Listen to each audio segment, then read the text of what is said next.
they'll be calling you a radical. It's an important video. That's my house I built with my own hands. With cash, by the way, that they stole from me and fucking ruined. Because that's what the haters do here, the degenerates.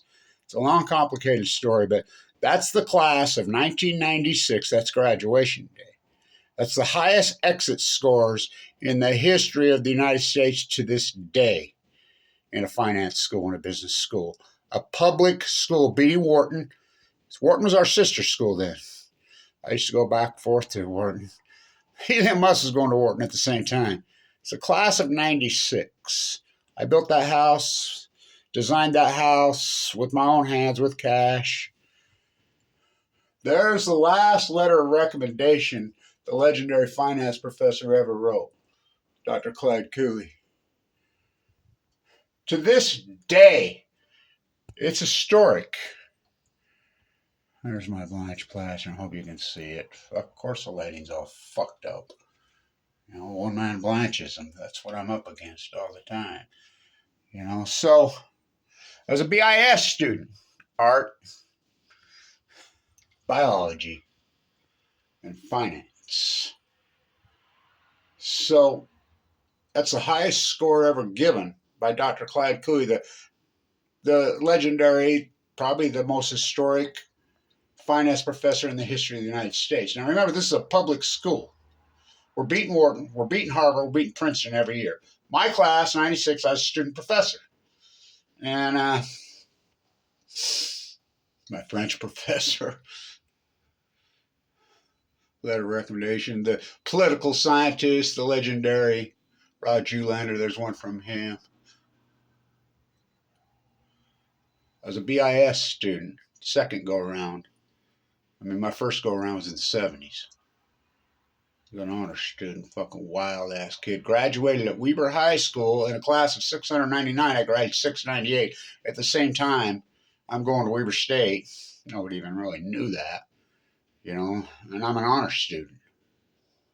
It just shows you. I remember writing a paper for art for that piece of shit Jim Jacobs. And he was so jealous of me because I own Blanch plaster, and he thought he was a texture artist. And literally, I have 10,000 of them around. I'm the master, and always was the master. The tree in the Children's Museum, there it is. That's built a life of plaster. Yeah, I built it. You know, in 1905. And so I remember I made this painting, this collage. I don't have it. I wish I didn't have pictures of it in them days.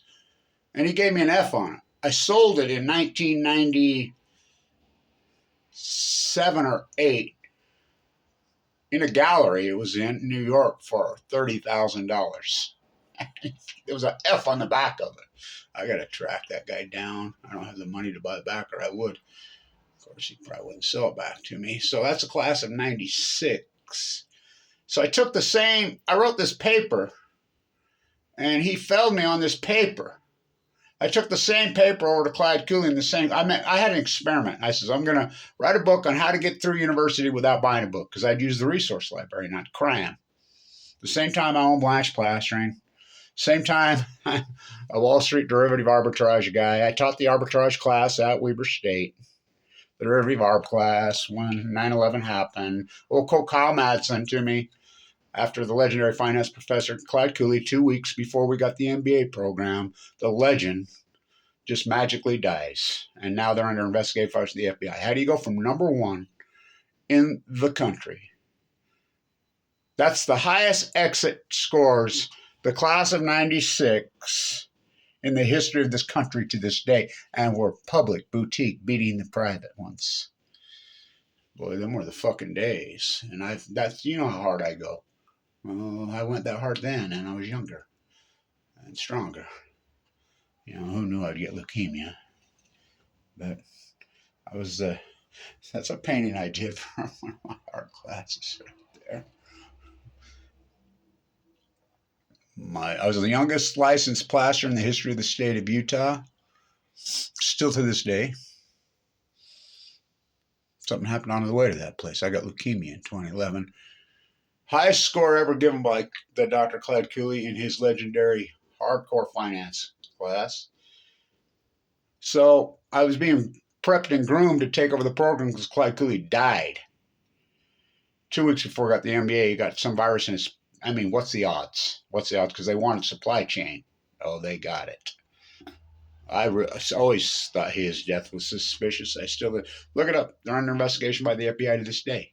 Right now, here, right now. And I say, tell the guy that's under investigation, what'd you put in his tea? That's the Browning Center graduation. So I was being prepped, but I'm the anti-nukers. You know, I was the anti-nuker then.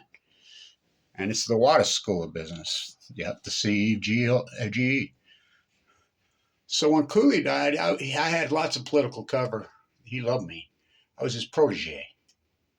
When he died, I had no political cover. You know, Kyle Madsen says, you got to run this program. They owe me the first MBA. That was the deal. If you run it, you give the first. Fuck, I don't have an MBA. We'll give you and they fucking stuck it in me. And because, well, Kyle died of cancer too. Kevin, do you ever think you taught them how to buy puts on the airline stocks? Very well could have. Lots of them in my class. It's an important video. I don't do enough about this. They went after me because I turned on well, I was always on the nuclear, and they blackballed me from the university. They changed my transcript. Look, I have enough fucking credits up there to have fucking 10 degrees. Fucking evil what they did to me. Well, look it up. They did the exact same thing to Fawn McKay Brody. Oh, yeah, she's Weber State. How about Wat Masaka? I don't talk enough about this. I remember when they were recruiting Jeremy Lin, and I'm like, sign him. I'm like, you guys must be some kind of racist against Asian basketball players.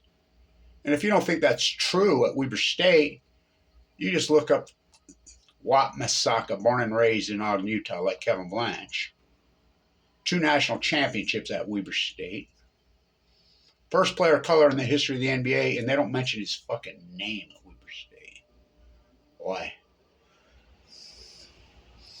That's a hard one to figure out. So they went after me. They changed some of my transcript, and so I talked to him. You know, I know Brad. This thing's been going on for years. I says, I don't want an MBA from you criminals now. The people that are running the show now, they're criminals. It's derelicts up there. I mean, they go from first to worst, kind of like the football team when Jay Hill goes. I says, if you give me that first MBA now, what you owe me, I will wipe my ass with it and burn it. You know, so this is, I built that house with cash. I remember talking to this dirtbag who weaseled it away from me. I mean, this is complicated how that happened. I built it with cash. With my own hands. That's all lath and plaster, inside and out, lath and plaster walls inside. There's 3 giant mosaics in there that I've made, just incredible ones. I said, what'd you do with those giant mosaics as you walked in? The chandelier and everything that hung in there. You know what he said to me? What's a mosaic? #1 school of business. That's graduation day, 1996. In front of my house, I built with cash. You know, the nail that sticks up, hammer it down. Oh boy. Well, I'm still fucking standing. Given 2 months to live in 2011 with cancer. Stand up to these fucking creeps. Fucking, which I did. Clyde Cooley. There's the last letter of recommendation he ever wrote. And he didn't write letter, and I never asked him for it. Kevin, you keep going after the nuclear industry like you do, viciously. You know this is the school of GE, in the state of Utah. They will go after you like a wolf. Yeah, I know. They've been doing it for years to me. Bring them fucking on. But Kevin reached into the bag, and he slung the fucking stone. And the stone stuck in the nuclear giant's fucking forehead, and the nuclear giant fell to the earth. What a journey. For I walked through the valley of the shadow of a fucking death here in Utah. You know, I'm 7th generation here. Historic activists all over the fucking world. I work in New York, I work in DC, I work in Vienna, I work in fucking my type of work. I fear no evil. And these fuckers that have taken over our fucking state, are evil. Stand tuned.